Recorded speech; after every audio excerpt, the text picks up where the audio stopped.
ሰላም ሰላም ጤና ይስጥልን ውድ የጋት ሚዲያ ቤተሰቦች እንደያላችሁበት ሀገር የሰዓት አቆጣጠር እንደምን አላችሁ እንደምን ቆያችሁ ኢትዮጵያ ውስጥ ናችሁ ይህን ፕሮግራም ነው የምትከታተሉ ውድ ቤተሰቦቼ እንደምን ዋላችሁ ማለት ፈልጋለሁ መጋቢት 30 2018 በኢትዮጵያ ዘመን አቆጣጠር ኤፕሪል 8 2026 በጎርጎሳውያን የዘመን ስሌት የዘመን አቆጣጠር እንደቀደም ተከተል የጋት ውሎ አጫጭር መረጃዎችን እንዲሁም አንድ የግል መልከታያን ከዚህ እንደሚከተለው አጋራችኋለሁ ዘወትር እንደምታደርጉት ላይክ አድርጉ ላይክ ማድረጋችሁ የበለጠ እይታችንን ፑሽ አድርገዋል ሐሳብ አስተያየት ስጡ ቢጨመር ቢቀነስ የምትሉትን የክርክር መድረክ እናድርገው ቤታችንን ያንዳችሁንም ኮሜንት ያላነበብኩበት ቀን የለም ሁሉንም ያለውኝ የትኛውንም አስተያየት ስጡ ሁልጊዜ እንደምላችሁ ይሄ appreciative inquiry ይሁን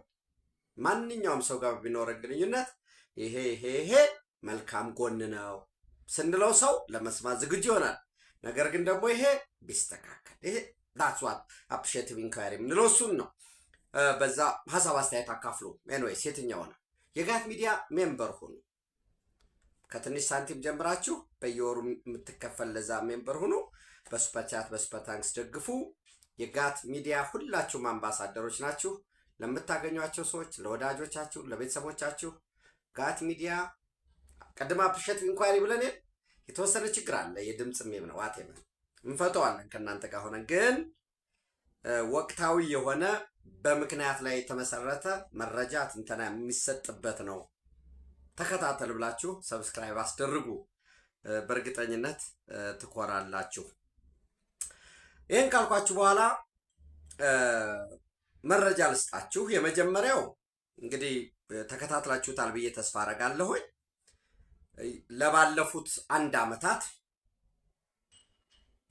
የትግራይ ጊዜያዊ አስተዳደር ፕሬዝዳንት በመሆን ያገለገሉት ሌፍተናንት ጀነራል ታደሰ ወረደ ተጨማሪ አንድ አመት ተራዝሞላቸዋል እንግዲህ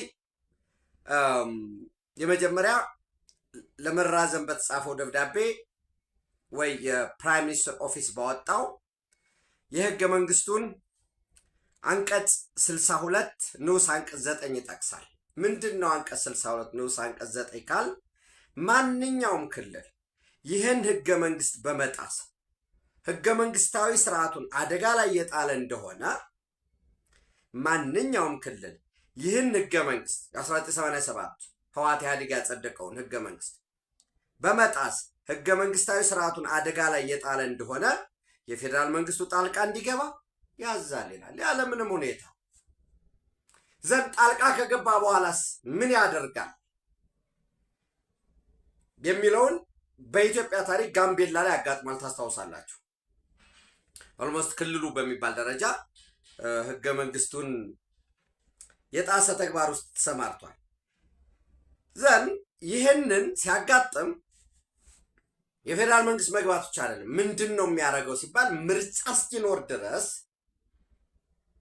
ምርጫ እስኪደራጅ ድረስ ጊዜያዊ አስተዳደር ያቋቁማል ያ ጊዜያዊ አስተዳደር እንዴት ይቋቋማል የሚለውን ደግሞ አዋጅ ቁጥር 359 1995 አንቀጽ 14 ንዑስ አንቀጽ 2 ለ ዘን ይሄ አንቀጽ 62 19 እና ደግሞ አዋጅ ቁጥር 359 1995 ጋምቤላ ላይ የተተገበረው ዘን ንዑስ አንቀጽ 14 እና ንዑስ አንቀጽ 2 ለመሰረት የትግራይ ክልል አካታች ጊዜያዊ አስተዳደር አሁን ዴፊኒትሊ በትክክል አካታች ነው የሚለውን እንቶ ሞሮለስ ህዋት ማጆሪቲ የሆነበት ነው ዝሮ የትግራይ ክልል አካታች ጊዜያዊ አስተዳደርን በርዕሰ መስተዳድርነት እንዲመሩ በሚኒስትሮች ምክር ቤት የትግራይ ክልል አካታች ጊዜያዊ አስተዳደር አስመልክቶ በጸደቀው ደንብ ቁጥር 479 2013 በዛ ደንብ ቁጥር አንቀጽ 42 እና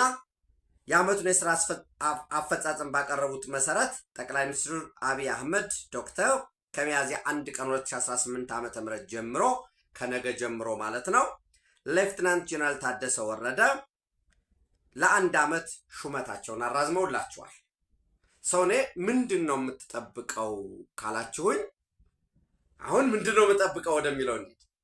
በተደጋጋሚ የጋት ሚዲያ ቤተሰቦች እንደምታውቁት ሌፍትናንት እኔ ሌትናንት ጀነራል ነበር ብዬ የምጠራቸው ኤንዌይስ ማራዘም ነው ተገቢ ብያችሁ ነበር።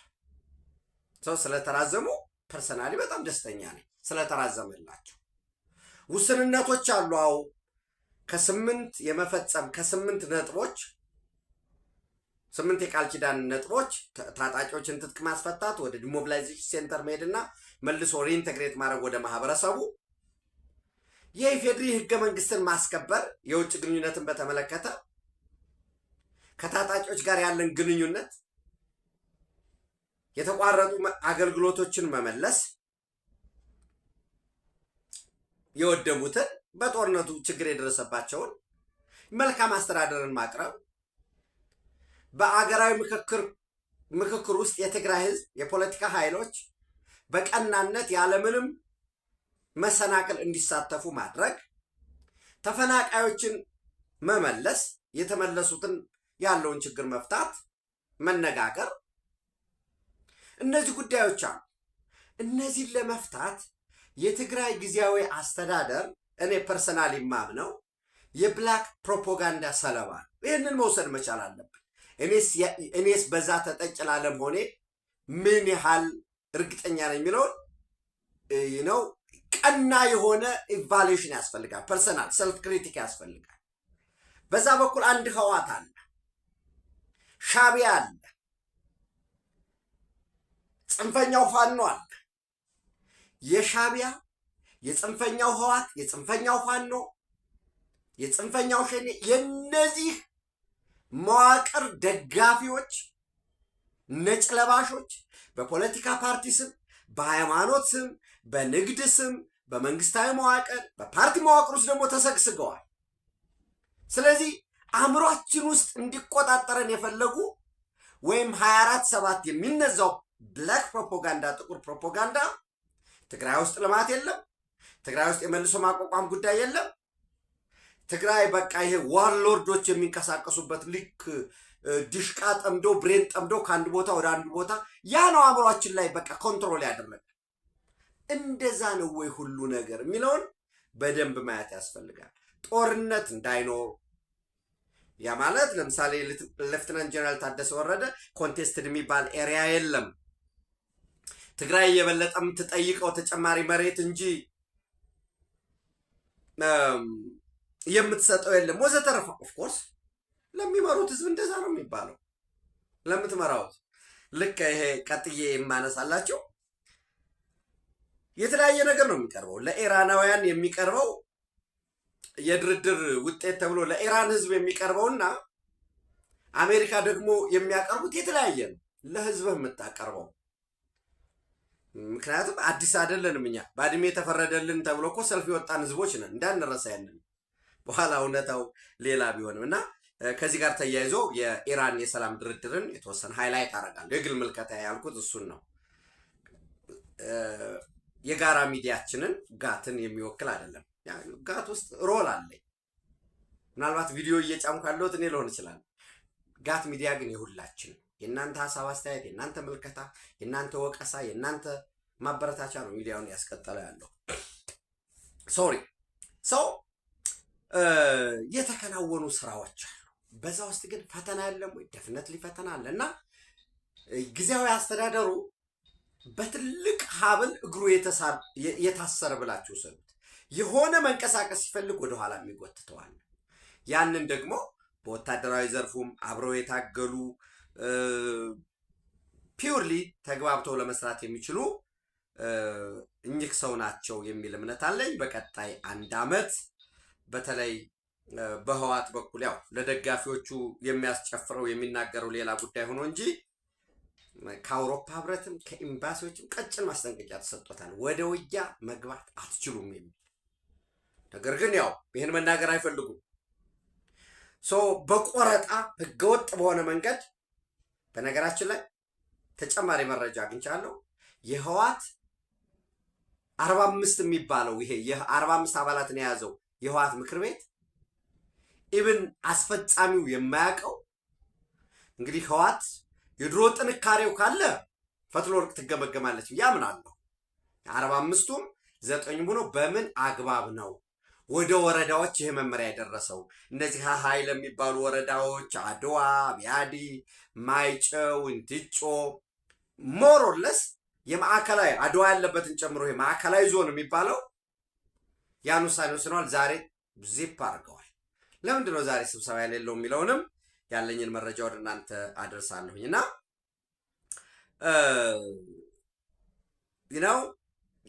ይህንን ከህዋት ጠንካራ ከሆነ የድሮ ባህሪው ካለ ከህዋት ከራሱ አስፈጻሚው የማያውቅ የሻዕቢያን አጀንዳ ለመፈጸም ብቻ በዚህ ወር መጋቢት 21 11 ሰዎች ሆነው ሄደው ነበር አስመራ ብያቸው። የተረጋገጠ መረጃ ነው ይሄ። ፈትለወርቅ፣ ደብረጽዮን፣ ጀነራል ምግበይ እና ማን ነው ይሄ ኢኮኖሚ የነበረው ከዚህ በኋላ እጅ አንሰጥም ምናምን ያለው መጀመሪያ እጅ ተማርኮ ታስሮ የነበረው ሰውዬ ዋትስ ሂዝ ኔም ባካችሁ፣ ይሄ ዶክተር አብርሃም ተከስተ እነሱ ያሉበት 11 ሰው አስመራ ሄዶ ነው። ምክንያቱም የአውሮፓ ህብረት የምስራቅ አፍሪካ ጉዳይ ተወካይ ሄዳ አቅጣጫ ሰጣቸዋለች። ወደ ጦርነት እየገባችሁ ነው፣ ህዋት ወደ ጦርነት አይገባም የሚል ተሰጥቶ ስለነበር ያንን ለማድረግ ነው ሄዱ። እኔ ህዋትስ ጦርነት ተጀመረም በል የእነሱን ግምገማ እንውሰድ። በቃ አሁን አንዳንድ ጊዜ በቃ ህዋት እንዳለው ታጣቂውን መጋቢት 25 ሰብስቦ ነበር። ወቅታዊ የትግራይና የኢትዮጵያ ሁኔታ በሚል የግማሽ ቀን ስብሰባ አድርጎ ነበር ከከፍተኛ አመራሮች ጋር እና ለማይቀረው ጦርነት በድል ለምንቋጨው ለማይቀረው ጦርነት ዝግጅት እናድርግ የሚል ታጣቂው እኔ የደረሰኝ አስተማማኝ መረጃ በታሪክ ለመጀመሪያ ጊዜ ህዋትን የሞገት አመራር ያለበት ኖ ደጀን ህዝባችን እየሸሸ ነው። አሁን ያለው ህዋትን እኛን ይፈራናል እንጂ የሚያከብረን የለም። ጦርነት አይፈልግም ህዝባችን። ከቀደመው ጦርነት ያገኘው ጥቅም ምንድን ነው? ራሱ ታጣቂው ጥያቄ እየጠየቀ ነው፣ እየሸሸ ነው። የራሳችን ወንድሞች ሀራ መሬት ላይ ያለው ወዘተረፈ የሚል ጥያቄ ሲነሳ ሀራ መሬት ላይ ያለውን በርቅ ለመጨረስ እየሞከርን ነው። ህዝባችን በፕሮፓጋንዳ ሰለባ ሆኖ ነው። አሁን የፌዴራል መንግስቱ ደክሟል። የነዳጅ እንደዚህ ችግር አለ። ሻዕቢያ ይረዳናል። እሺ ጦርነት ተጀመረና ልክ ጦርነቱ እንደተገጋመ ሻዕቢያ ያለውን ጦር ይዞ ድንበሩ ላይ ቁጭ ቤ እና እንዲያውም ልታመልጡ ስትሉ ተመለሱ ብሎ፣ ምክንያቱም ሻዕቢያ ከፌዴራል መንግስቱ ጋር የተጣላው በምንድን ነው? ሌላ አይደለም እኮ ጌም ኦቨር ብሎ ነው የገባው። ውድመት አደረሰ። አሁን እዛ ውድመት ሲያደርስ ማን ምን አደረገ? ያለውን የሀገሪቱን ግዙፍ መከላከያ ሰራዊት በትኖ ያን ሁሉ አድርሶ ለምን አላዳንን? ይሄ ዝም ብሎ የሚባል አለ ለፕሮፓጋንዳ ተጋብዞ እኮ ነው ወዘተረፈ የሚባል ሮኬት ሲተኩስ ምናምን። ኤኒዌይስ እሱ ሁሉ እንለፈው ማለት አንዳንዴ ጉንጭ አልፋ ስለሚሆን ዋቴቨር ምን ተማምነህ ነው የሚለውን ማየት ያስፈልጋል። እና የነ ፈትለወርቅ የነ ደብረጽዮን በትክክል የህዋት አቋም ነው ወይ ይህንን የሴንትራል ዞን የሚባለው ማዕከላዊ ዞንን ያደረገው ይሄ ምስራቅ ዞን እና ሌሎች ደግሞ ምን ይወስናሉ የሚለው ሌላ ጉዳይ ሆኖ ዞሮ ዞሮ ሌተናል ጀነራል ታደሰ ወረደ የወረዳና የከተማ ምክር ቤቶች ያደረጉት እንዲሁም ለማድረግ ያሰቡት ውሳኔ የፕሪቶሪያ ስምምነት ይጣስ ምንድነው? ፌዴራል መንግስት ጥሶታል፣ ተግባራዊ መሆን የለበትም። መልሰን ያንን ደጋግሜ ስላልኳችሁ ነው ወደ እናንተ መልሰን ከጦርነቱ በፊት የተዋቀረው መንግስት ይመለስ ወዘተረፈ የሚለው ይህ ህገ መንግስታዊ ነው። ምርጫውን ማለት ከህገ መንግስት ውጭ ሆነ ነው እና በአስቸኳይ እንዲቆም ቀጭን ትእዛዝ ሰጧቸዋል። የመጀመሪያው። ሁለተኛ ይህንን የወረዳና የከተማ ምክር ቤቶችን የሰበሰበ እንዲሰበሰቡ ያስተባበረ መግለጫ የሰጠ ያሰጠ በሙሉ በተሳትፎ ልክ ይጠየቃል የሚል ትእዛዝ ሰጧቸዋል። ከዚህም ባለፈ ከዚህ በኋላ በትግራይ ክልል ውስጥ ያለው አጠቃላይ ሹመት፣ ግምገማ እና ሌሎች ተያያዥ ተግባራት በተማከለ መልኩ የትግራይ ፕሬዝደንት ጽህፈት ቤትና ካቢኔው እያወቃቸው የሚደረጉ እንደሚሆኑ በተመሳሳይ ጥብቅ ማሳሰቢያ ሰጥቷቸዋል። ከዚህ በፊት ያው እንግዲህ እንደምታውቁት የሌተናል ጀነራል ታደሰ ስልጣን የሚመነጨው ከጠቅላይ ሚኒስትሩ ነው። የጠቅላይ ሚኒስትሩ ስልጣን የሚመነጨው ከኢትዮጵያ ሕዝብ ነው። በምርጫው ስለመረጣቸው ጠቅላይ ሚኒስትሩ ደግሞ ካላቸው ስልጣን ቆርሰው ለማን ደልጌት አደረጉት? ለሌፍትናንት ጀነራል ታደሰ ወረደ። ሌፍትናንት ጀነራል ታደሰ ወረደ ደግሞ ከተሰጠው ስልጣን ቆርሶ ለዞን አስተዳዳሪዎች ወክሏቸዋል። ምን እንዲያደርጉ? ወረዳ እንዲሾሙ፣ የወረዳ አስተዳዳሪ ከንቲቦችን እንዲሾሙ፣ ምክትል ከንቲባ እንዲሾሙ እንሰውን ስልጣኑን ደልጌት አድርጓል። ስልጣን ግን ደልጌት አደረክ ማለት ግን አካውንታቢሊቲ አይቀርልህም፣ አንተ ጋር ነው የሚቆየው። ስለዚህ አላግባብ ስልጣናችሁን እየተጠቀማችሁ ስለሆነ የትኛውም ሹመት የከተማ አስተዳደር የሚሆን የወረዳ ፕሮፖዝ ማድረግ ትችላለህ፣ አስተዳዳሪ። ሹመቱ ግን የሚጸናው በፕሬዝደንት ጽሕፈት ቤት በካቢኔ ደረጃ ተወስኖ ነው የሚል ጥብቅ ማሳሰቢያ በዋትሳፕ እንደላከላቸው የህወሓት አፈቀላጤ የሆኑ እንግዲህ ከዛ ስክሪንሾት የደረሳችሁ ሰዎች አረጋግጠዋል። አንድ ሁለት ሰዎች ጋር የመረጃ ምንጮች ጋር ቸክ ለማድረግ ሞክሬ ነበረ። አረጋግጠን እንነግርሃለን አሉኝ። አንድ ሰው ግን ትክክል ነው፣ ነገር ግን በዋትሳፕ የተሰጠው ትዕዛዝ ወደ መቀሌ እንደተመለሱ ለሁሉም የሚያሳውቁ ይሆናል የሚል ሰጥቶኛል መረጃ። በህወሓት ውስጥ ከፍተኛ መከፋፈልና መደናገጥ ተፈጥሯል። የተወሰነው የነ ደብረ ጽዮንና እነ ፈትለወርቅ በሌሎችም መቀሌን ጨምሮ በአክሱም ይህንን የወረዳ እና ምክር ቤቶች የተመረጡ ምክር ቤቶች አሁን ሌላ ጥያቄ ተነስቷል። ራሳቸው ምክር ቤቶች ህጋዊ ናቸው ወይ? ያኔ በአቶ ጌታቸው ረዳ ወቅት ተጠይቆ ነበር። እነዚህ ምክር ቤቶች መሾም መሻራቸው ህጋዊ ነው ወይ የሚል ጥያቄ አስነስቶ ነበር። ዘንድ ተዳፍኖ ቀረ። አሁን ደግሞ መልሰው አንደኛ ነገር የወረዳ ምክር ቤት ስልጣንና ኃላፊነት አለ። የወረዳውን በጀት ምናምን፣ የከተማ ምክር ቤትም ስልጣንና ኃላፊነት አለ። የፕሪቶሪያ ስምምነት ተሽሯል ወዘተረፈ የማለት ጀስቲስ ቢዮንድ ማንዴቱ ማለት ነው። እና የነ ፈትለወርቅ ግን ደብረ ጽዮን እኔ በዚህ ደረጃ እንደዚህ ሆነው ደክመው አርጠው ጭንቅላታቸው በዚህ ደረጃ ይዘጋል ብዬ አላመንኩም ነበር። በግልጽ ደጋግሜ ተናግሬያለሁ። ያደረጉት ይሄ ነው። ዞሮ ዞሮ ሌተናል ጀነራል ታደሰ ወረደ ባይራዘምላቸውም ኑሮ ለምን አልተራዘመላቸውም ብለው ይጮሁ ነበር። መራዘሙ ደግሞ የፈጠረባቸው ድንጋጤ አለ።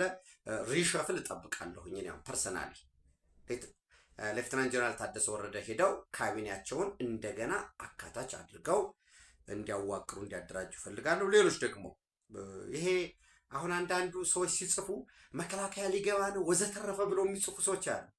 መከላከያ መግባት አለመግባት የመከላከያ ውሳኔ ብቻ ነው። ለምንድን ነው የማይገባው? ነገር ግን አንዳንድ ጊዜ የተዘራ ውዥንብር አለ። ያው ውዥንብር መጥራት አለበት። ከዛ ባለፈ ሌሎች ይሄ አካታች የሚሆንበት ከዚህ ከፌዴራል ድጎማ የመሰረተ ልማት ተፈናቃዮችን ለመመለስ ተጨማሪ 6 ክረምት ኬንዳ ውስጥ ማሳለፍ የለባቸውም የሚል ጥብቅ ውሳኔ አለ። ሌሎች የብሔራዊ ኮሚቴና ቴክኒካል ኮሚቴዎች የሚወስኑትን ተከታትዬ የማደርሳቸው ይሆናል። አይ ቲንክ ሌፍትናንት ጀነራል ታደሰ ወረደ የወሰኑት መልካም ውሳኔ ነው። ከዳተኝነት ወጥተው በታሪክ ፊት በኩራት የሚያቆማቸውን ወሳኝ ስራ ይሰራሉ ብዬ አምናለሁ። ዘንድ እሱን ካልኳችሁ ወደ ሶማሊያ ስንሄድ ሶማሊያ ላይ አሁንም ባይዶዋ ላይ የሳውዝ ዌስት ሶማሊያ መንግስት ጊዜያዊ መቀመጫ ባይዶዋ ነች። በዛ ላይ በጣም ከፍተኛ የሆነ ተኩስ ዛሬን ጨምሮ እየተሰማ እንደሆነ አልሸባብ ኃይሉን እያደራጀ ከወትሮ በተለይ ሁኔታ እየተጠናከረ መሆኑን መረጃዎች እየወጡ ነው። በነገራችን ላይ አልሸባብ ብቻም ሳይሆን አብዲ አዚዝ ላፍታ ግሪን እንዲነሱ የፈለጉ ኃይሎች ደግሞ ፕሬዚዳንቱ ካነሱ በኋላ የክልላዊ ፕሬዚዳንቱን እሱ ወደ ኬንያ ሂዷል። መልሰው በስልጣን ወንበር በኤችፒ ምንድን ነው የሃውስ ኦፍ ፒፕል ሪፕሬዘንታቲቭ በዛ በከፍተኛ እየተካሰሱ ነው ያሉት። በተመሳሳይ በሳውዝ ዌስት ሪጂናል ስቴት ላይ የሆነው የፌዴራል መንግስት ጣልቃ ገብነት ከፍተኛ የሆነ ድንጋጤ፣ ፍርሃት፣ ቁጣ የፈጠረበት የፑንትላንድ መንግስት የጸጥታ አባላቶቹን ሰብስቦ አብዱላሂ ዴኔ ማለት ነው ከወትሮው በተለየ መልኩ ለሚፈጸም ማንኛውም ጥቃት ዝግጁ እንዲሆኑ ማሳሰቢያ ሰጧቸዋል። ምንድን ነው የሚለው?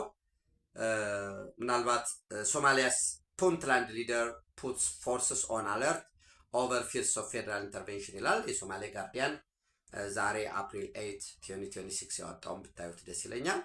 ባይዶዋ ኦንላይን ክላሽስ ኢራፕት ኦን አውትስከርትስ ኦፍ ባይዶዋ አዝ አልሸባብ አክቲቪቲ ኢንተንሲፋይስ ይላል።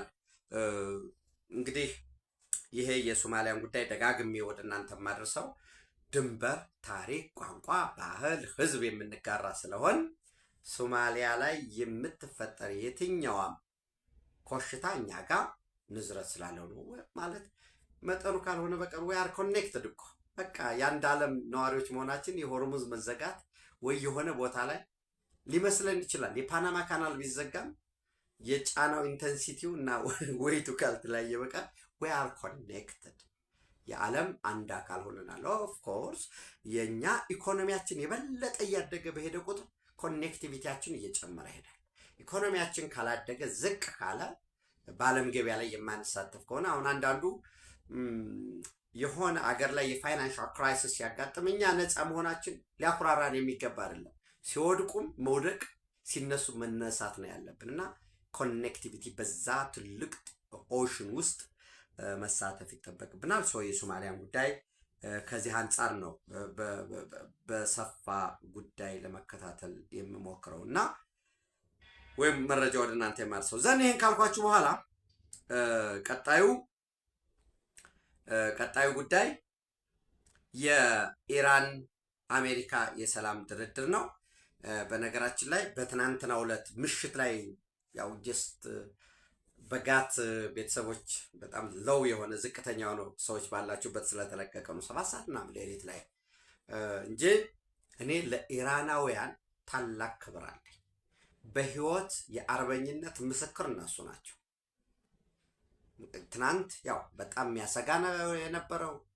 ዘሆል ሲቪላይዜሽን ይጠፋል የሚባል እንግዲህ ከኒውክሌር ውጭ ያልተሞከረ የጦር መሳሪያ የለም። ያ ስጋት በፈጠረበት ወቅት ኢራናውያን ህፃን ልጆቻቸውን ሳይቀር ታቅፈውም በእጆቻቸውም ይዘውም አቅመ ደካማዎች ሳይቀሩ ምርኮስ ተደግፈው ወደ ወሳኝ ስትራቴጂክ ወደሚባሉ መሰረተ ልማት ጣቢያዎች ሲያመሩ ነበርና ያንን ስታዩ በጣም ንዝረት አለው። አርበኝነት እሱ ነው። እኔ እሱን እያየሁኝ የተለያዩ ዜናዎችን እያየሁኝ አንድ ጽሁፍ ፌስቡክ ላይ ጻፍኩኝ። ያው የተለያየ ወዳጆች በተለያየ አግባብ ምላሽ የሰጡኝ አሉ፣ በውስጥ የጻፉልኝ። ምንድን ነበር የሚለው? ነጩ ቤተ መንግስት በኢራን ላይ ዛሬ ሊወስድ ያሰበውን ወታደራዊ እርምጃ ላልተወሰነ ጊዜ የሚያራዝመው ይመስለኛል። ነጩ ቤተ መንግስት ይህን ውሳኔ ቢያሳልፍ የኢራን መንግስት በወሳኝ መሰረተ ልማቶች ዙሪያ ንጹሐን ዜጎችን በከፍተኛ ቁጥር በማስፈር ሂውማን ዌቭ ታክቲክስ የሚባለው ማለት ነው አሜሪካ ጥቃት ከፈጸመች በታሪክ ፊት ነገር ጠይቋችንም አሜሪካን እንደዚህ ያደረገ ይብላል።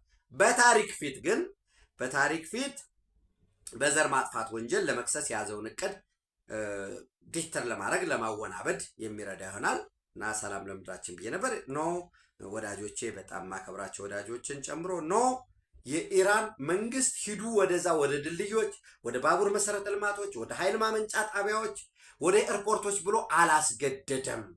ራሱ ኢራናውያን ናቸው የሄዱት እና ሂማን ዌብ ታክቲክ ያልከው ትክክል አይደለም ብለውኛል። በነገራችን ላይ 14 ሚሊዮን ተመዝግበዋል። ራሱ ፕሬዚደንት መስዑድ ፔዜሽኪያንም ተመዝግበዋል የሚለው ሌላ አይደለም። የግድ ሂዱ ውጡ እያለ በፖሊስ መደብደብ አይጠበቅበትም። እንዲሄዱ ገፋፍቷል ወይም እንዲሄዱ አድርጓል። ግን ያንንስ የሚያደርጉ ኢራናውያን አይደሉምን?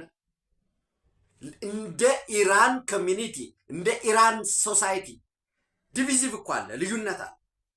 አሁን የምዕራባውያን የሚያወጡትን መረጃ ትተ ነው በከፍተኛ ደረጃ እኮ ግፍ፣ ጭፍጨፋ ተፈጽሟል እኮ ከወር ከሳምንት 2 ሳምንት በፊት እኮ። ግን በሀገራቸው ጉዳይ ሲሆን ግን ዩናይትድ። ይህንን ነው ኢትዮጵያን መማር ያለብን። ነገር ግን እኔ ትናንትም ብያለሁ፣ የኛ አገር በዚህ አንጻር ስታይ ምንድን ነው ደግሞ እኮ የኛ ህዝቡ አርበኛ ሆኖ ልህቁ ነው ባንዳው። ኢትዮጵያ ለሱዳን የጦር ቤት ሰጠች አረጋግጠን። አሁን ደግሞ አንድ አለ ማለት በሰብአዊ መብት ሽፋን ባንዳነቱን በሂውማን ራይትስ ሸፍኖ ለኢትዮጵያ ታሪካዊ ጠላቶች መረጃ ለማቅረብ ከባይዶዋ ነው ከቦሳሶ ከፑንትላንድ ወደብ ከቦሳሶ የመጣ የጦር መሳሪያ በሳተላይት ተከታትለን እንዲያርገን አሶሳ ከደረሰ በኋላ እንደዚህ ለአርኤስኤፍ ደረሰ። አላደረግነውም እንጂ እሰይ ብናደርገውስ ናሽናል ኢንተረስት የለንም? ብሔራዊ ጥቅም የለንም? ግብፅ ምንድን ነው የሚያደርገው እንዴ? የሱዳን ጉዳይ እኮ በመልካምም በጥሩም በመጥፎም እኮ ይመለከተናል። አሁን እዛ ሱዳን ውስጥ ገብተን የሱዳን ፖለቲካ እንዲህ ነው ወዘተረፈ እኮ ለማለት እኮ የሚያስችል መሰረታዊ እውቀት አለ። ሱዳን ተገነጠለ፣ ደቡብ ሱዳን በደቡብ ሱዳን እና በዋናው ሱዳን መካከል እኮ የአረባይዜሽን ፍላጎት ነው። እኛ ትክክለኛ አረብ ነን፣ እነዚህ ጥቁሮች ትክክለኛ አረቦች አይደሉም፣ ሸሪያ መተግበር አለበት የሚሉ ጥያቄዎች ናቸው የመጣው። የካልቸር ጉዳይ ወዘተረፈ ኖ አሉ። ደቡቡ ተገነጠለ፣ ኤስፒኤልኤም ሆኖ ሱዳን ፖፑሌሽን ላይብሬሽን ሞቭመንት ነው። ዘን ሱዳን ደቡብ ሱዳን ተገንጥሎ በውስጣቸው ያለውን የሲቪል ወርንቱ ግድ የለም። እንደገና ደግሞ የብሉ ናይል ግዛት የኮርዶፋን ግዛት አሁን መሰል ጥያቄ አነሱ። የሙስሊም ብራዘርሁድ ይዞት የመጣው ግብጾች ናቸው የሚያምሱት። እነሱ ሀገር ላይ ግን አይደለም። ሙስሊም ብራዘርሁድ በአካል ልትሆን ማሰብህ ያስወግራል። ተመሳሳይ ሳውዲ ላይ እና ይሄ ሳውት ሱዳን ሳውዝ ኮርዶፋን ብሉ ናይል ሊንቀሳቀስ የነበረው ኤስፒኤልኤም ነርዝ ሆነ። አብዱልአዚዝ አልሂሉ የሚመራው ማለት ነው፣ ወይ አልሂሉ ብለው ነው የሚጠሩት። እና እንደገና ኤስፒኤልኤም ነርዝ አልሂሉ ምን አለ? አዲስ ሱዳን ህገ መንግስታዊነት፣ ዲሞክራሲ፣ ሴኩላሪዝም እና አንቲሬሲዝም ያስፈልጋል ብሎ መጣ። እንደገና አሁን በውስጣቸው መልሰው የተከፋፈሉ ነው ያሉ። ኤስፒኤልኤም ነርዝ አጋር የሚባለው እንደገና ኤስፒኤልኤም ነርዝ ደግሞ እንደገና ተከፈለና አንዱ አጋር ብሎ ወጣ። ማሊክ አጋር ማለት ነው፣ ማሊክ አጋር የሚመራው እና እሱ ደግሞ ብሉ ናይል ሳውዝ ኮርዶፋን ላይ ተመሳሳይ ህዝብ እንጋራለን። እና ዝም ብለን እጃችንን አጣጥፈን ቁጭ አንልም። ትልቅ ወታደር አስፍረው የድንበር የወርቅ ንግድን ወዘተርፈ የሚመራ የግብፅ ሰራዊት እያለ ቁጭ ብሎ ከዛ ውጭ ደግሞ አንዳንዴ ስንዋሽ ሰፊ ግዛት የተቆጣጠረው ራፒድ ሳፖርት ፎርስ ምን ብሎ ነው እኛ ጋር ወታደራዊ ማሰልጠኛ የሚያስፈልገው? ደግሞ ቢሆን እንኳን ነው ቢሆን ከብሔራዊ ጥቅም አንጻር ማሰብ አለብን። ግን ባንዳ ሽፋን አያጣም። ባንዳ ሰብአዊ መብት ይልሃል። ባንዳ የኢትዮጵያ መንግስት ተላላኪ ሆኖ ይልሃል። እና ያላቸውን ልዩነት ኢራንያንን ወስዳችሁ ጸጥ ብለው ለሀገራቸው መቆማቸው የፈጠረብኝ ቅናት አለ። ከዛ በላይ ደግሞ በዚህ ሁሉ ፈተናም ሆነው ቆመው ፍላጎታቸውን ለማሳካት ሄዱበት። ነገር ግን ይሄ የሁለት ሳምንት የ14 ቀን የተኩስ አቁም ስምምነትን በተመለከተ ኢራን 10 ፖይንት ፕላን በሚል ታስኒም የሚባለው የኢራን የዜና ወኪል ከአይአርጂሲ ጋር አብሮ ይሰራል። የኢራን አብዮታዊ ጥበቃ ዘብ ወይም ጓድ ኢራን ሪቮሉሽናሪ ጋርድስ ኮፕ ማለት ነው። እና አንደኛ ዩኤስ ኮሚትመንት ቱ ነን አግሬሽን ምንም ጥርጥር የለውም፣ ወረራን ማቆም ብለን ልንወስደው እንችላለን። የመጀመሪያው አንዳንድ የዜና ማሰራጫዎች ኦፍኮርስ ነው፣ አንዳንድም አይደለም፣ ኢቢሲ ራሱ እንዳለ ተርጉሞ አስቀምጦታል። በኢራን ላይ ወረራ ማቆም አንድ እሱ ነው። ሁለተኛ በኢራን ላይ የተጣሉ ማዕቀቦችን ማንሳት፣ ደፍነትሊ እነዚህ ማዕቀቦች እንዲነሱ። በነገራችን ላይ አሳሪ አይደለም ይሄ እኮ ስምምነት የቀረበው ወደ ተኩስ ማቆም ለመሄድ መነሻ ነው እንጂ የመጀመሪያው ለምሳሌ ዩኤስ ኮሚትመንት ቱ ነን አግሬሽን ላለመውረር ኮሚትመንት ምንድነው? ኮሚትመንት በራሱ ምን አሳሪ ነገር ሊኖር ይገባል? ሁለት ዩኤስ ሚሊተሪ ዊዝድሮዋል ፍሮም ዘ ሪጅን ከቀጠናው የአሜሪካ ወታደር ይወጣል። ይሄ ሊሆን የሚችለው አሜሪካ ሙሉ ለሙሉ ሰረንደር ካረገ ከተሸነፈ ብቻ ነው። ለመሸነፍ እንግዲህ አሜሪካ ኒውክሌሩንም ጨምሮ ያለውን ሁሉ ተኩሶ ልክ ጀርመን ሰረንደር እንዳደረገው በሁለተኛ ዓለም ጦርነት ጃፓን ሰረንደር እንዳደረገው ካልሆነ በቀር የአሜሪካ ጦር ከዩናይትድ አረብ ኤሚሬት፣ ከሳውዲ አረቢያ፣ ከኢራቅ፣ ከባህሬን ይወጣል ብሎ ማሰብ እኔ አደኖ ዘበት ነው። ሊሆን አይችልም። ሶስተኛ ኮንቲኒውድ ኢራኒያን ኮንትሮል ኦቨር ሆርሙዝ ስትሬት ሊሆን አይችልም። ፎር ሚሊተሪ ፐርፐዝ ምንም ጥርጥር የለውም ኮንትሮል ሊያደርጉ ይችላል። ፎር ኮመርሻል ፐርፐዝ ግን ሊሆን አይችልም። ምናልባት ግን እዚህ ላይ በሆርሙዝ የሚተላለፉ መርከቦች ለኢራን መልሶ ግንባታ የሚሆን ለዚህን ያህል አመት ተብሎ በአመት ተገድቦ ስምምነት ሊኖር ይችላል እንጂ የዩናይትድ ኔሽን ኮንቬንሽን ኦን ዘ ሎው ኦፍ ሲ 1982 በወጣው መሰረት እንዲተገበር ነው። ደቡብ ዩናይትድ ኪንግደም ምንድነው ኬኤስኤ ኪንግደም ኦፍ ሳውዲ አረቢያ እነሱ ራሱ መግለጫ አውጥተዋል። ውጭ ጉዳይ ሚኒስትር የተኩስ አቁሙ እንዲቆም እንዲፈረም ወይም ወደ ስምምነት እንዲመጣ የፓኪስታን መሪና የጦር ኃይሎች አዛዥ ላደረጉት አመስግኖ በሆርሙዝን በተመለከተ ግን በ1982 ኮንቬንሽን ዩናይትድ ኔሽን ኮንቬንሽን ኦን ዘ ሎው ኦፍ ሲ እንዲሆን ነው የሚፈልጉ። እነ ባህሬንም ትናንት 11 ሀገራት የስ ያሉት ራሱ በጦር እንዲከፈት ጥያቄ ያቀረቡበት ቻይና እና ሩሲያ በቬቶ ፓወር ድምፅን በድምፅ በመሻር መብታቸው ተጠቅመው ውድቅ ያደረጉበት፣ እንዳልኳችሁ ኮሎምቢያ እና ፓኪስታን ደግሞ አብስቴን ያደረጉበት። ፓኪስታን ይህን ማድረጓ በነገራችን ላይ ወደ ተኩስ አቁም ስምምነት ማድረሷ ፌስ ሴቪንግ ነው ለፓኪስታንም። ለምን ለምሳሌ ኢራን በከፍተኛ ሁኔታ ደስፐሬት ሆኖ ሲመታ ሳውዲ አረቢያን ቢመታ ኖሮ የኒውክሌርን ጨምሮ ወታደራዊ አግሪመንት አላቸው ሳውዲ አረቢያና ፓኪስታን። ስለዚህ ፓኪስታንም የጦርነቱ አካል ለመሆን ይገደድ ነበር ኦን ቢሃፍ ኦፍ ኪንግደም ኦፍ ሳውዲ አረቢያ ማለት ነው። እሱንም ነው ክብርን የጠበቀ ነው የሆነው ማለት ነው። ኦኬ እንዲያ ቢያደርግ ምን ሊሆን ነው? የኦአይሲ አባል ናቸው ሁለቱም፣ ኦርጋናይዜሽን ፎር ኢስላሚክ ኮኦፕሬሽን እና እንግዲህ ደግሞ ሌሎች ደግሞ ይሄ ናሽናሊዝም የተገነባባቸው እምነትን ጨምሮ ያሉ ጉዳዮች አሉ። ፓኪስታን እዚህ ሰላም አደራዳሪ ይሁን እንጂ ከህንድ ጋር ያለውን ውጊያ የምታውቁት ነው። ከአፍጋኒስታን ጋር ያለውን ውጊያ የምታውቁት ነው። ታቲስ ዲፕሎማሲ። ፓኪስታንም የሰላም አደራዳሪ ሆኖ መምጣቱ በነገራችን ላይ አንድ አሪፍ ነገር ነው። ሶ ኮንቲኒውድ ዩራኒየም ኢንሪችመንት ዴፊኒትሊ ይሄ የስምምነቱ አካል አይሆንም። ታዲያ ለምን ተዋጉ? የኒውክሌር ማበልጸግን ማስቀጠል ይሄ ለህዝብ የምትነግረው ነው። ለ2 ሳምንት ተኩስ ይቆማል። ከዛ ቀጥሎ ትደራደራል። ከዛ ካልሆነ ይቀጥላል ማለት ነው።